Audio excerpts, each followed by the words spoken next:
The night before our wedding, I couldn't sleep, not because of nerves, not because of excitement, but because of the message I had found on her phone. I wasn't snooping.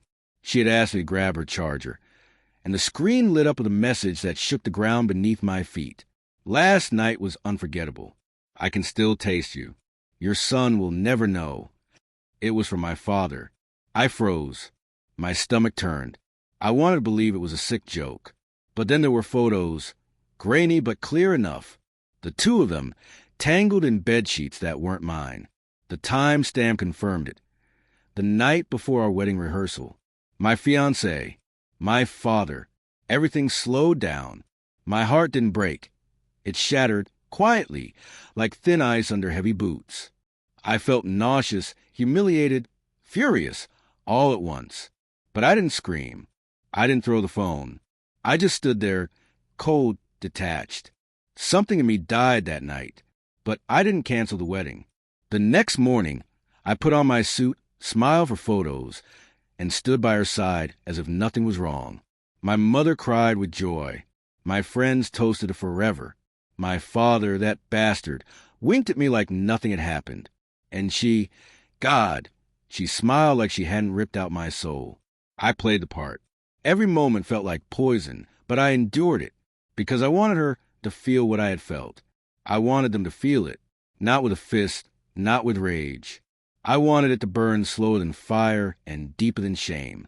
We reached the altar. The music faded. The guests silenced.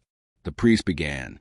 The words blurred in my ears until the moment I had rehearsed arrived. Do you, Marcus, take Olivia to be your lawfully wedded wife? I looked at her.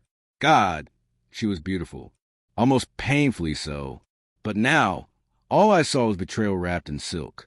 I took a breath, and then I spoke. No, I said clearly, calmly. The crowd gasped. The priest blinked, confused. Olivia's smile cracked.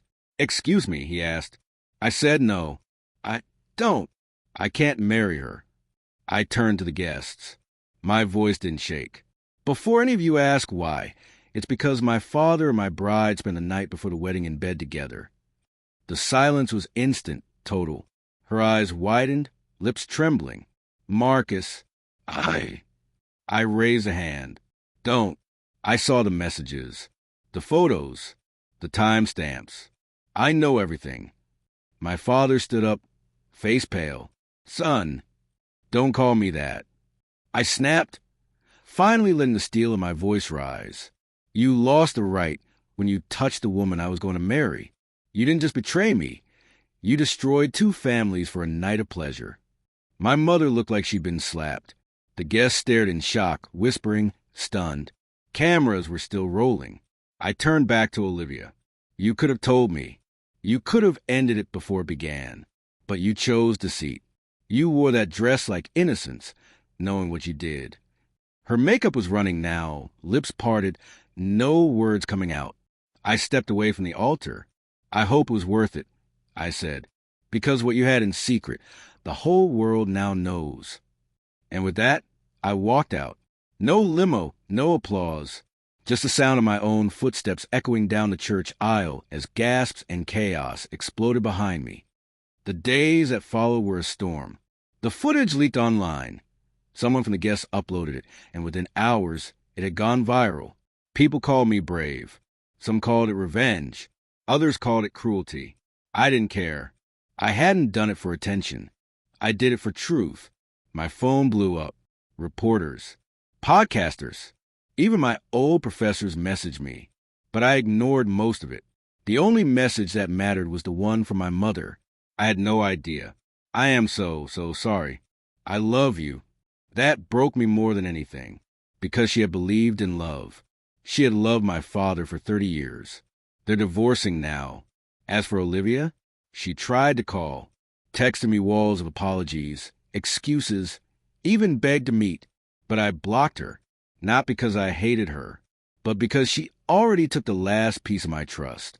And my father, he moved out of the house, left his job in disgrace, and for the first time in my life, I think he's realizing what it means to be truly alone.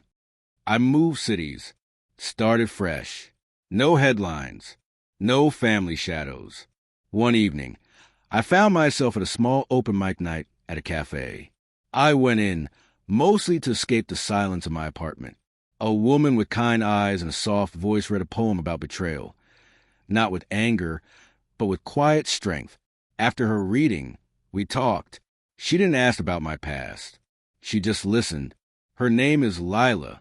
And for the first time in a long time, someone saw me not for the drama or the pain, but just as a man who'd been broken and was slowly rebuilding. I don't know where it's going, and I'm not rushing to find out.